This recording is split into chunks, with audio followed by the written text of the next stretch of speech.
warahmatullahi wabarakatuh. Saya Alfi Fidaiyah, MPM saya 1741040016. Saya akan mempresentasikan tentang prosedur pengembangan instrumen BK dan syarat-syarat instrumen BK yang baik. Yang pertama, saya akan menjelaskan tentang prosedur pengembangan instrumen BK. Yang pertama, ada identifikasi tujuan ukur, yaitu memilih suatu definisi. Dan yang kedua, pembatasan domain ukur, yaitu dengan cara menguraikan kontrak teoretik atributik yang diukur menjadi beberapa dimensi atau aspek keperilakuan yang konsepnya berkeperilakuan yang jelas. Dan yang ketiga, operasionalisasi aspek, yaitu operasionalisasi aspek ini dirumuskan ke dalam bentuk indikator keperilaku atau behavioral indicator. Yang keempat, penulisan item. Penulisan item harus selalu memperhatikan kaidah-kaidah penulisan yang sudah ditentukan. Yang kelima, uji coba bahasa. Ada dua, yaitu yang pertama, review dilakukan oleh penulis item itu sendiri. Yang kedua, review yang dilakukan oleh beberapa orang yang sudah berkompetensi. Yang keenam, file test, yaitu hanya item-item yang diyakini akan berfungsi dengan baik yang boleh diloloskan untuk mengikuti uji coba empirik di lapangan. Yang ketujuh, seleksi item.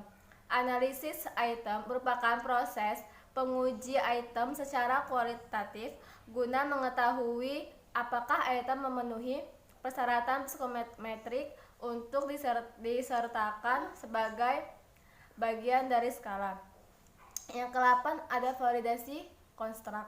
Yang ke-9 ada kompilasi final, yaitu format akhir skala dirakit dalam bentuk tampilan yang menarik, namun tetap memudahkan bagi responden untuk membaca dan menjawabnya. Ada syarat-syarat instrumentasi yang baik. Yang pertama, validitas tes. Ada 4 macam, yaitu pertama, validitas isi. Yang kedua, validitas susunan.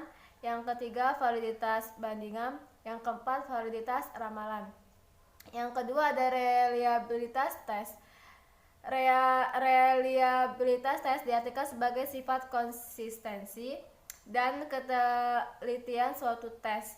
Yang ketiga, daya pembeda atau diferensiasi tes. Yang keempat, keseimbangan tes. Yang kelima, efisiensi atau daya guna tes. Yang keenam, tes objektivitas. Yang ketujuh, kekhususan tes. Yang ke-8 ada tingkat kesulitan tes.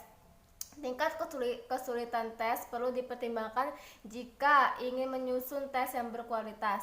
Yang ke-9 ada tingkat kepercayaan tes. Yang ke-10 keadilan tes, yaitu semua peserta didik harus memiliki kesempatan untuk menunjukkan pengetahuan, keterampilan, dan sikap apa saja yang telah mereka kuasai setelah menerima pembelajaran. Yang ke-11 ada alokasi waktu tes. Saat menggunakan tes, guru harus menyediakan waktu yang layak, tidak kurang dan tidak lebih. Itulah presentasi dari saya. Saya akhiri. Wassalamualaikum warahmatullahi wabarakatuh.